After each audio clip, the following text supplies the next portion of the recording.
This is Pulse of Africa, the face and voice of Africa. The story of resurgent and burgeoning Africa is here, only on the Pulse of Africa channel.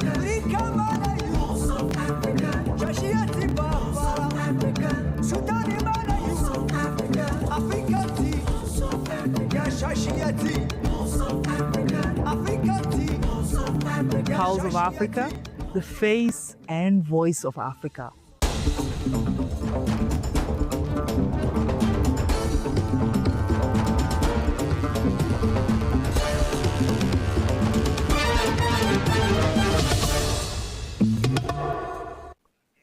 Hello and greetings, I'm Gamechi Samandira from POA News. We highlight inspiring stories and key moments that are shaping Africa.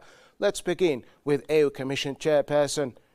The Chairperson of the African Union Commission, Mohamed Ali Yusuf, delivered a statement at the virtual Africa Adaptation and Development Emergency Leaders meeting attended by African heads of state and government partner countries, international financial institutions and strategic partners.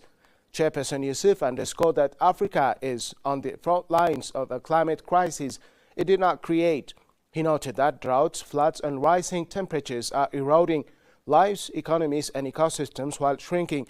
Climate finance threatens decades of hard-won development gains. This is not only a climate emergency, he said, adding it is a development justice and security emergency. Looking beyond COP30, one truth is clear. The world cannot meet its climate goals without Africa, and Africa cannot unlock its full potential without predictable and equitable adaptation finance at scale, he added. The chairperson further noted that Africa brings solutions, youth-led innovation, climate-smart agriculture, renewable energy, resilient infrastructure and nature-based solutions. With the right finance and technology, Africa can lead global green growth, he said. He concluded by making a call that the launch of AAA P 2.0 2026 to 2030 must unlock large-scale adaptation finance, private investment, integrate resilience into development planning, and center people, especially women and youth. Adaptation is development, the chairperson stressed. Every road, school, hospital, farm must be climate resilient.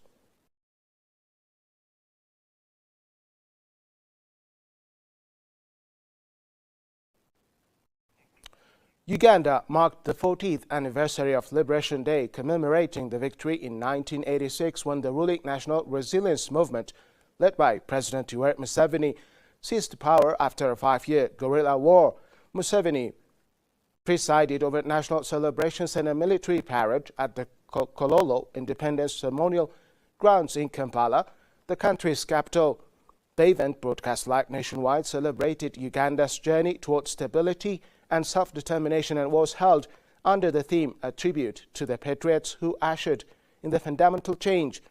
Museveni, who secured a 7th 5-year presidential term in the January 15 general election, said his government would prioritize inclusive wealth creation, free education and industrialization, among other goals. We are going to do much more. We are celebrating a very big victory in politics. In the new term, our priorities are clear. Safeguard peace and security, eradicate household poverty, strengthen unity, enforce discipline in governance and support wealth creators to grow our economy, Museveni said. Uganda will remain peaceful, stable and focused on progress. I thank you all and wish you a happy Liberation Day, he added. During the ceremony, a total of 33 Ugandan personalities were awarded medals in recognition of their distinguished service and contributions to the country's liberation struggle. According to the National Organizing Committee, thousands of ruling party members, supporters and dignitaries, including foreign diplomats, attended the celebrations.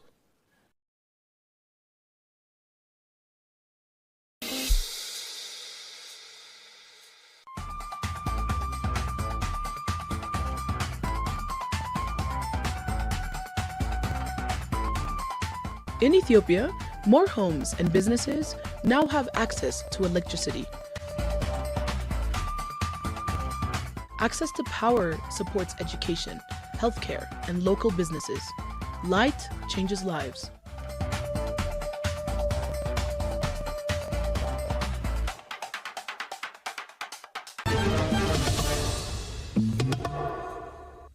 Moving to Namibia. Namibia will fast-track cybercrime and data protection legislation, expand rural digital connectivity and strengthen oversight of ICT public enterprises, Minister of Information and Communication Technology Emma Theophilus said.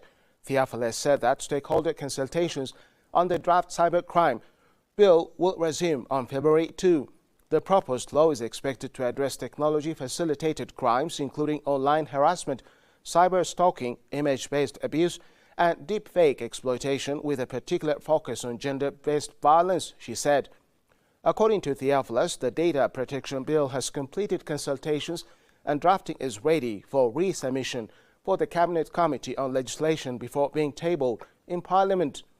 On infrastructure, the minister highlighted continued expansion of digital connectivity through the Universal Service Fund, which has been capitalized with 80 million Namibian dollars over the past 2 years. She said 9 telecom towers have already been constructed in rural regions, providing free internet access to schools and clinics within their coverage areas for 7 years, with further rollout planned for remote communities. Theophilus said Telecom Namibia has installed about 80 mobile sites under its mobile network rollout project and is nearing completion of its fiber to home program, while the launch of 5G Services Alliance with the country's national 5G strategy. She also said the National ICT Summit will return in 2026 in a redesigned format, with the National Mega Hackathon forming a part of the event to promote youth innovation and digital solutions.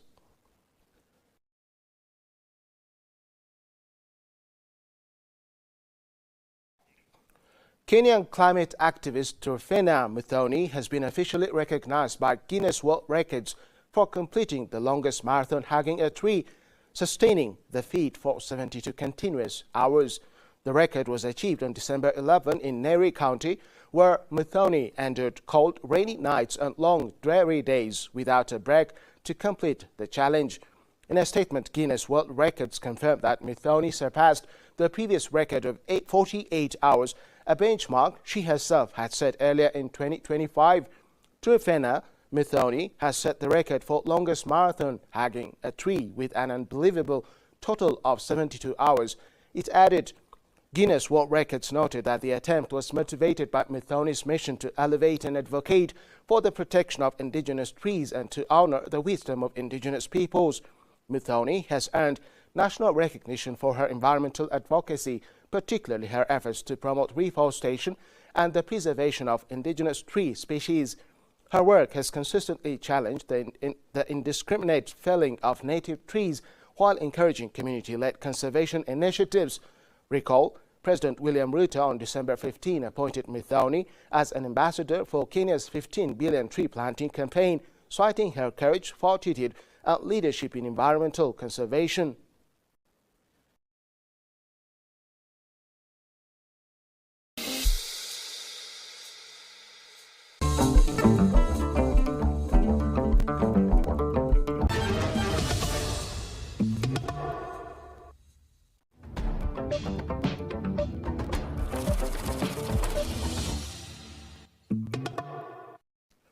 Moving on to our business headlines, Libya signed a 25-year oil deal with France's Total Energies and US-based ConocoPhillips involving more than $20 billion of foreign investments, Prime Minister Abdul Hamid Dbeibah said during the Libya Energy and Economy Summit in Tripoli.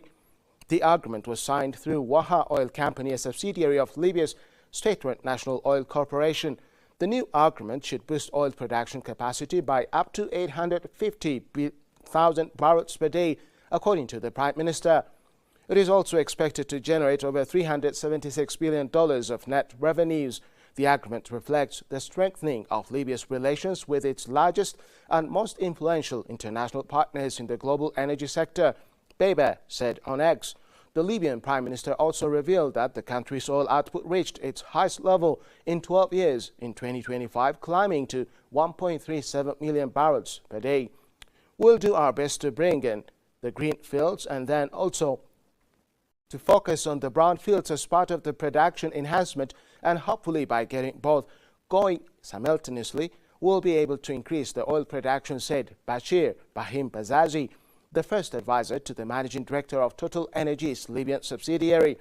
The government also signed a memorandum of understanding with U.S. oil giant Chevron. Last year also saw Libya launch its first oil and natural gas exploration licensing round in 17 years.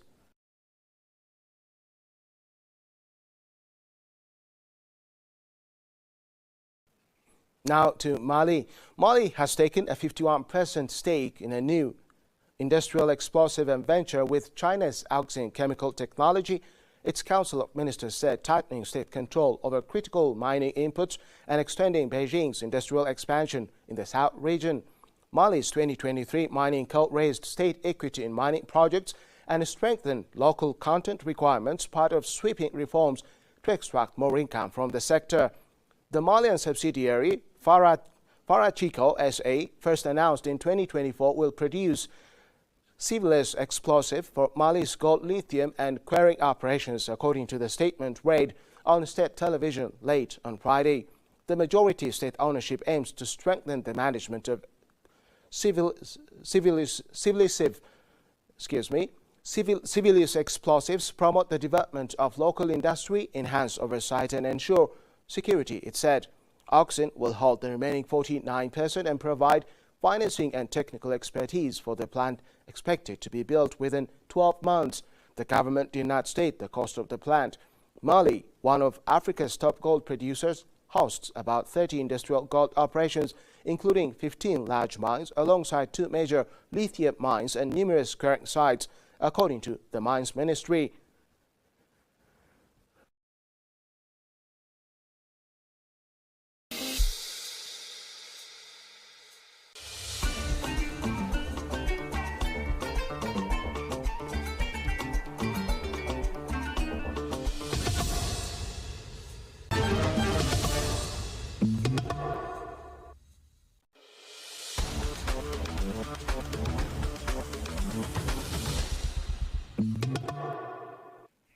Finally, sports. Senegal's Prime Minister Ousmane Sonko has called for calm and restraint following a tense Africa Cup of Nations final between Senegal and Morocco, saying the controversy should not overshadow strong bilateral relations.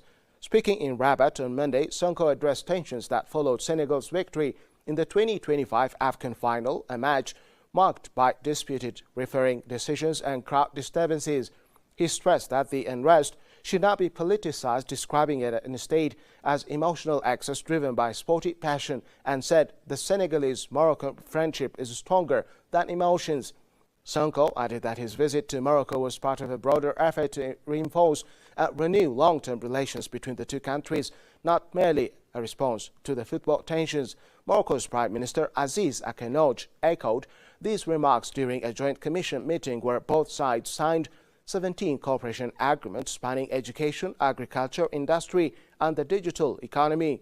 Despite diplomatic efforts to ease tensions, legal proceedings linked to the unrest are ongoing, with several Senegalese supporters still facing prosecution, underlining the separation between political reconciliation and judicial accountability.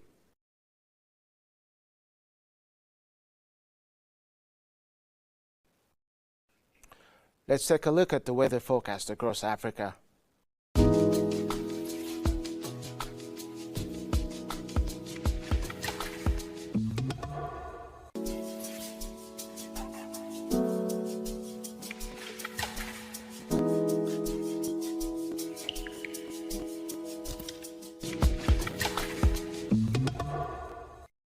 That's it for the hour. Thank you for tuning in and goodbye.